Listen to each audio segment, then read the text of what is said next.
ಈ ಬ್ರಹ್ಮಸ್ಥಾನದಲ್ಲಿ ಕೂಡ ನಿಮ್ಗೆ ಡಬಲ್ ಲೈಟು ಮತ್ತೆ ಸ್ಕೈಲೈಟ್ ಬೀಳ್ಬೋದು.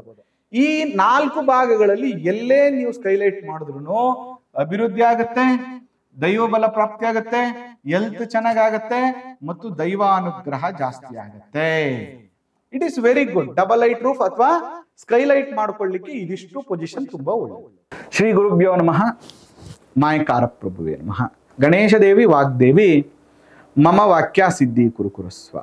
ವಾಸ್ತು ಪುರುಷಾಯ ವಿದ್ಮಹಿ ಕ್ಷೇಮಂಕರಾಯ ಧೀಮಹಿ ತನ್ನೋ ವಾಸ್ತು ಪ್ರಚೋದಯಾತ್. ಆರಾಧ್ಯ ದೈವನಾಗಿರುವಂತಹ ಮಲೆ ಮಾದೇಶ್ವರನ ಮನದಲ್ಲಿ ನೆನೆಯುತ್ತಾ ವಿದ್ಯಾಗುರುಗಳ ತಂದೆ ತಾಯಿಯ ಪಾದಾರವಿಂದಗಳಿಗೆ ನಮಸ್ಕಾರವನ್ನು ಮಾಡ್ತಾ ಜಗದ್ಗುರು ಪಂಚಾಚಾರ್ಯರನ್ನ ಬಸವಾದಿ ಶರಣರನ್ನ ಮನದಲ್ಲಿ ನೆನೆಯುತ್ತಾ ನನ್ನೆಲ್ಲ ಪ್ರೀತಿಯ ವಾಸ್ತುವಿಜ್ಞಾನ ವೀಕ್ಷಕ ಬಂಧುಗಳಿಗೆ ನಿಮ್ಮ ಮುಗುರು ಮಧು ದೀಕ್ಷಿತ್ ಮಾಡುವಂಥ ಪರಿಪೂರ್ಣವಾದಂಥ ನಮಸ್ಕಾರಗಳು. ಇವತ್ತಿನ ಸಂಚಿಕೆಯಲ್ಲಿ ಮನೆಗೆ ಸ್ಕೈಲೈಟ್ ಯಾವ ದಿಕ್ಕಿಂದ ಬೀಳಬೇಕು, ಡಬಲ್ ಲೈಟ್ ರೂಫನ್ನು ಎಲ್ಲಿ ಮಾಡ್ಕೋಬೇಕು ಅನ್ನುವಂಥ ಮಾಹಿತಿಯನ್ನು ತಿಳಿಸ್ತೇನೆ. ಅದಕ್ಕಿಂತ ಮುಂಚೆ ನಮ್ಮ ಚಾನಲ್ನ ನೀವು ಸಬ್ಸ್ಕ್ರೈಬ್ ಆಗಿಲ್ಲ, ಫಾಲೋ ಮಾಡಿಲ್ಲ ಅಂದರೆ ದಯವಿಟ್ಟು ಬೇಗ ಮಾಡ್ಕೊಳ್ಳಿ, ಬೇಗ ನೋಟಿಫಿಕೇಶನ್ನ ತಿಳ್ಕೊಳ್ಳಿ.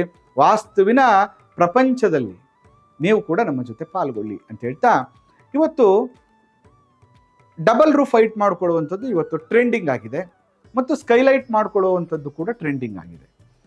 ನೋಡಿ, ಒಂದು ನಿಮ್ಮ ಮನೆಯ ಬಿಲ್ಟಪ್ ಏರಿಯಾ ಅಂತ ಕರಿತೀವಿ. ನಿವೇಶನ ಇಷ್ಟಾದ್ರೂ ಇರಲಿ, ಇದನ್ನ ಬಿಲ್ಟಪ್ ಏರಿಯಾ ಅಂತ ಕರಿತೀವಿ. ಇದನ್ನ ನಾವು 9 ಭಾಗಗಳನ್ನಾಗಿ ಮಾಡಬೇಕು. 1 2 3 4 5 6 7 8 9 1 2 3 4 5 6 7 8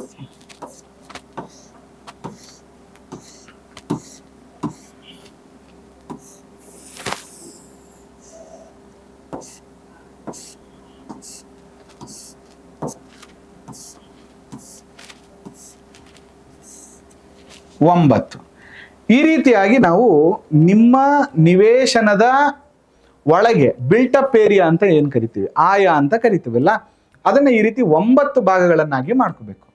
ಈ 9 ಭಾಗಗಳಲ್ಲಿ ನೋಡಿ, ಈ 3 ಭಾಗ ಈಶಾನ್ಯ,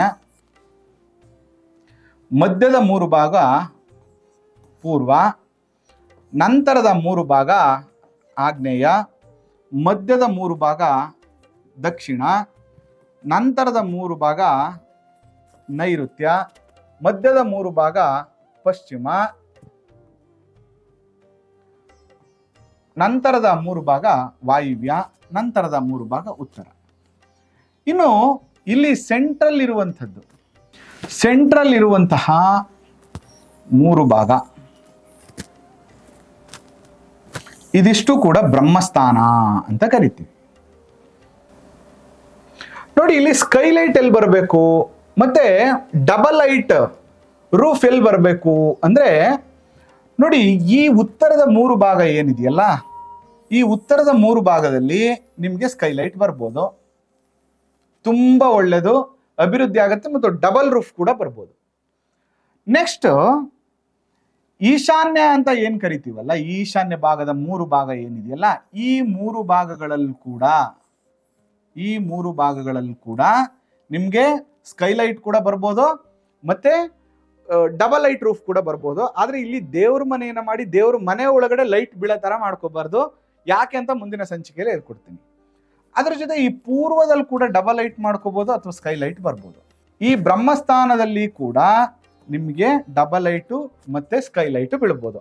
ಈ 4 ಭಾಗಗಳಲ್ಲಿ ಎಲ್ಲೇ ನೀವು ಸ್ಕೈಲೈಟ್ ಮಾಡಿದ್ರು ಅಭಿವೃದ್ಧಿ ಆಗತ್ತೆ, ದೈವ ಬಲ ಪ್ರಾಪ್ತಿ ಆಗತ್ತೆ, ಹೆಲ್ತ್ ಚೆನ್ನಾಗಾಗತ್ತೆ ಮತ್ತು ದೈವಾನುಗ್ರಹ ಜಾಸ್ತಿ ಆಗತ್ತೆ. It is very good. Double light roof ಅಥವಾ ಸ್ಕೈಲೈಟ್ ಮಾಡ್ಕೊಳ್ಳಿಕ್ಕೆ ಇದಿಷ್ಟು ಪೊಸಿಷನ್ ತುಂಬಾ ಒಳ್ಳೇದು.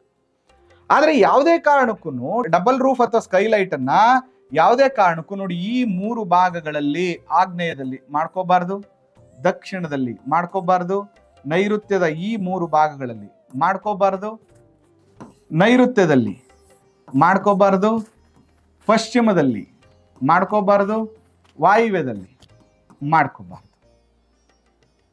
ಮಾಡ್ಕೋಬಾರ್ದು, ಮಾಡ್ಕೋಬಾರ್ದು. Sir right right right right ಇಷ್ಟು ಜಾಗದಲ್ಲಿ ಮಾಡ್ಕೋಬಹುದು. ಈ ರೀತಿಯಾಗಿ ನೀವು ಮಾಡ್ಕೊಂಡಿದ್ರೆ ಮನೆ ಅತ್ಯಂತ ಶುಭ ಫಲಗಳು ಪ್ರಾಪ್ತಿ ಆಗ್ತದೆ ಮತ್ತು ಆ ಮನೆಗೆ ಹೋದ್ಮೇಲೆ ಅಭಿವೃದ್ಧಿ ಕೂಡ ಆಗುತ್ತೆ ಮತ್ತು ಇದರಿಂದ ಯಾವುದೇ ತರಹದ ನೆಗೆಟಿವ್ ಪ್ರಾಬ್ಲಮ್ಸ್ ನಿಮಗೆ ಆಗೋದಿಲ್ಲ.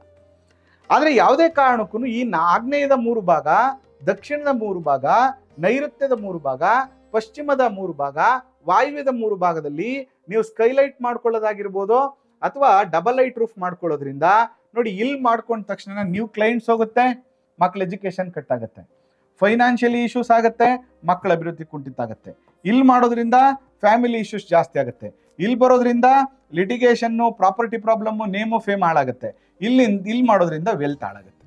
ಅದರಿಂದ ಈ ರೀತಿಯಾಗಿ ನಾವು ಸರಿಯಾದ ಕ್ರಮದಲ್ಲಿ ನಾವು ಡಬಲ್ ಲೂಫ್ ರೈಟು ಮತ್ತು ಲೈಟಿಂಗ್ಸ್ನ ಮಾಡೋದ್ರಿಂದ 100% ಕುಟುಂಬಕ್ಕೆ ಒಳ್ಳೆಯದಾಗತ್ತೆ. ನೀವಿನ್ನೂ ಕೂಡ ಮನೆ ಕಟ್ಟಿಲ್ಲ, ಮನೆ ಕಟ್ತಾ ಇದ್ದೀರಾ, ಮನೆ ಕಟ್ಟುವಂಥ ಸಂದರ್ಭದಲ್ಲಿ ನಾವು ಎಚ್ಚರಿಕೆಯನ್ನು ತಗೋಬೇಕು ಅಂದರೆ ಖಂಡಿತ ಈ ಪ್ಲ್ಯಾನಲ್ಲಿ ನೀವು ಮಾಡ್ಕೊಳ್ಳೋದ್ರಿಂದ, ಈ ರೀತಿಯಾಗಿ ನೀವು ಸ್ಕೈಲೈಟನ್ನು ಮಾಡ್ಕೊಳ್ಳೋದ್ರಿಂದ 100% ಒಳ್ಳೆಯದಾಗತ್ತೆ. ಈ ರೀತಿ ಸ್ಕೈಲೈಟ್ ಮಾಡ್ಕೊಳ್ಳೋದ್ರಿಂದ ಅದರಿಂದ ಕೆಟ್ಟದ್ದಾಗತ್ತೆ.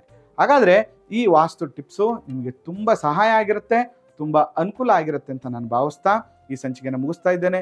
ನಿಮಗೂ ಕೂಡ ಸರಿಯಾದ ಕ್ರಮದಲ್ಲಿ ವಾಸ್ತು ಬಗ್ಗೆ ತಿಳ್ಕೋಬೇಕು, ವಾಸ್ತು ವಿಷಯಗಳನ್ನು ತಿಳ್ಕೋಬೇಕು ಅಂದರೆ ಖಂಡಿತ ಸಂಪರ್ಕವನ್ನು ಮಾಡಿ ಅಂತ ಹೇಳ್ತಾ, ಮತ್ತು ವಾಸ್ತು ತರಗತಿ ಏಪ್ರಿಲ್ ಎಂಡಲ್ಲಿ ಶುರುವಾಗ್ತಾ ಇದೆ, ಆಸಕ್ತರು ಸಂಪರ್ಕವನ್ನು ಮಾಡಿ ಅಂತೇಳಿ ಈ ಸಂಚಿಕೆಯನ್ನು ಮುಗಿಸ್ತಾ ಇದ್ದೇನೆ. ಆ ಮಲೆ ಮಹದೇಶ್ವರರು ಮತ್ತು ವಾಸ್ತು ಪುರುಷರ ಅನುಗ್ರಹ ಸದಾ ನಿಮ್ಮ ಮೇಲಿರಲಿ. ನಮಸ್ಕಾರ.